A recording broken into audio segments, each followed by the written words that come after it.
എല്ലാവർക്കും നമസ്കാരം. ശ്രീനാരായണ ഗുരുദേവൻ്റെ മഹത്തായ കൃതികളിലൊന്നായ ദൈവദശകം എന്ന പ്രാർത്ഥനാഗീതത്തിലെ ആദ്യത്തെ 2 വരികളെക്കുറിച്ചാണ് ഇവിടെ പറയുന്നത്. ദൈവമേ കാത്തുകൊൾകങ്ങ് കൈവിടാതിങ്ങു ഞങ്ങളെ, നാവികൻ നീ ഭവാബ്ദിക്കോരാവിവൻ തോണി നിൻ പദം. ഒന്നൊന്നായി എണ്ണി എണ്ണി തൊട്ടെണ്ണും പൊരുളൊടുങ്ങിയാൽ, നിന്നിടും ദൃക്കുപോലുള്ളം നിന്നിലസ്പന്ദമാകണം. വളരെ ലളിതമായ വരികളാണ് ഇത്. പഠിക്കണം നമ്മൾ ഈ വരികൾ. ഈ വരികൾ ചൊല്ലിക്കൊണ്ടാവണം നമ്മുടെ ഓരോ ദിവസത്തെയും കർമ്മങ്ങൾ ആരംഭിക്കേണ്ടത്. ദൈവമേ, അങ്ങ് ഞങ്ങളെ കൈവിടാതെ കാത്തുകൊള്ളണേ. അങ്ങയുടെ കൈപിടിക്കുവാനുള്ള കരുത്ത് ഞങ്ങൾക്കില്ല. അതുകൊണ്ട് അങ്ങ് ഞങ്ങളുടെ കൈ പിടിച്ചാൽ ഞങ്ങൾ സുരക്ഷിതരായിരിക്കും.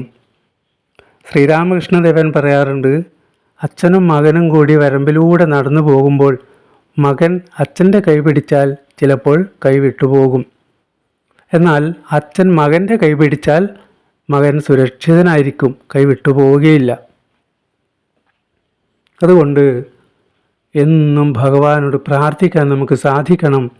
ദൈവമേ കാത്തുകൊൾകങ്ങ് കൈവിടാതിങ്ങു ഞങ്ങളെ. ഈ സംസാരസാഗരം കടത്തുന്ന നാവികനാണ് നീ. എന്നും ഭവിച്ചുകൊണ്ടിരിക്കുന്നത് കൊണ്ടാണ് ഭവാബ്ദി, ഭവസാഗരം എന്നൊക്കെ പറയുന്നത്. ഭവിക്കുക എന്നാൽ സംഭവിക്കുക എന്നർത്ഥം. ജനിച്ചും മരിച്ചും ജനിച്ചും മരിച്ചുമാണ് നമ്മളിങ്ങനെ ഈ യാത്ര തുടരുന്നത്. ആചാര്യസ്വാമികൾ പറയാറുണ്ട്, പുനരഭി ജനനം പുനരഭി മരണം പുനരഭി ജനനീ ജഠരേ ശയനം. ഇത് തുടർന്നിട്ട് എത്ര കാലമായി എന്നറിയില്ല,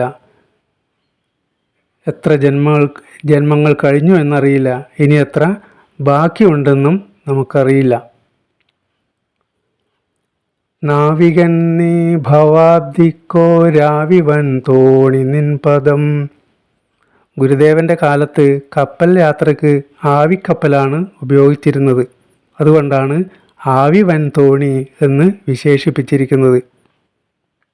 വൻ തോണി എന്നാൽ കപ്പൽ. ഞങ്ങളെ മറുകരയിലെത്തിക്കുന്ന, സംസാരസാഗരത്തിനപ്പുറത്തുള്ള സായുജ്യത്തിൻ്റെ കരയിലെത്തിക്കുന്ന വലിയ കപ്പലാണ് നിൻ്റെ പാദം അഥവാ നിൻ്റെ നാമം. പദം എന്ന വാക്കിന് പാദമെന്നും നാമമെന്നും അർത്ഥമുണ്ട്. അതുകൊണ്ട് എന്നും ഭഗവാന്റെ നാമം ജപിച്ചുകൊണ്ടിരിക്കുക.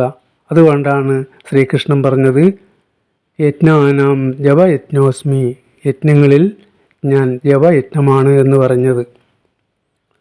ഒന്നൊന്നായി എണ്ണി എണ്ണി തൊട്ടെണ്ണും പൊരുളൊടുങ്ങിയാൽ, നിന്നിടും ദൃക്കുപോലുള്ളം നിന്നിലസ്പന്ദമാകണം. ഒന്നൊന്നായി എണ്ണി എണ്ണി എന്ന് പറയുന്നതിന് ഒരുപാട് അർത്ഥങ്ങളുണ്ട്. എണ്ണുവാൻ ഒരുപാടുണ്ട്. ശൈശവം, ബാല്യം, കൗമാരം, യൗവനം, വാർദ്ധക്യം, മരണം, ഇതൊക്കെയാണ് ജീവിതത്തിൻ്റെ അവസ്ഥ. ഇത് ഓരോന്നും എണ്ണുമ്പോൾ ചെന്ന് നിൽക്കുന്നത് മരണമെന്ന അവസ്ഥയിലാണ്. അതുപോലെ നമ്മൾ പലതും കാണുന്നുണ്ട്. എന്തും കാണിച്ചു തരുന്നത് കണ്ണാണ്. കണ്ണിന് പിറകിൽ മനസ്സാണ്. മനസ്സിന് പിറകിൽ ബുദ്ധിയാണ്. ബുദ്ധിക്ക് പിറകിൽ ബോധമാണ് അഥവാ ചൈതന്യമാണ്. ഓരോന്നും തൊട്ടെണ്ണിക്കഴിയുമ്പോൾ നിന്നിടും ദൃക്കുപോലുള്ളം നിന്നിലസ്പന്ദമാകണം. ദൃക്ക് എന്ന വാക്കിന് കണ്ണ്, നോട്ടം, അറിവ് എന്നൊക്കെയാണ് അർത്ഥം. എൻ്റെ ഉള്ളം നിൽക്കുമ്പോൾ, അല്ലെങ്കിൽ ജീവൻ്റെ സ്പന്ദനം നിൽക്കുമ്പോൾ, ഭഗവാനെ അത് നിന്നിലായിരിക്കണം അസ്പന്ദമാകേണ്ടത്. ഭഗവാനെ ജഗദീശ്വര, എൻ്റെ ജീവചൈതന്യം നിന്നിൽ എത്തിച്ചേരണേ എന്ന മഹത്തായ പ്രാർത്ഥനയാണ് ഗുരുദേവൻ നമ്മെ പഠിപ്പിക്കുന്നത്. എല്ലാവർക്കും നന്ദി, നമസ്കാരം.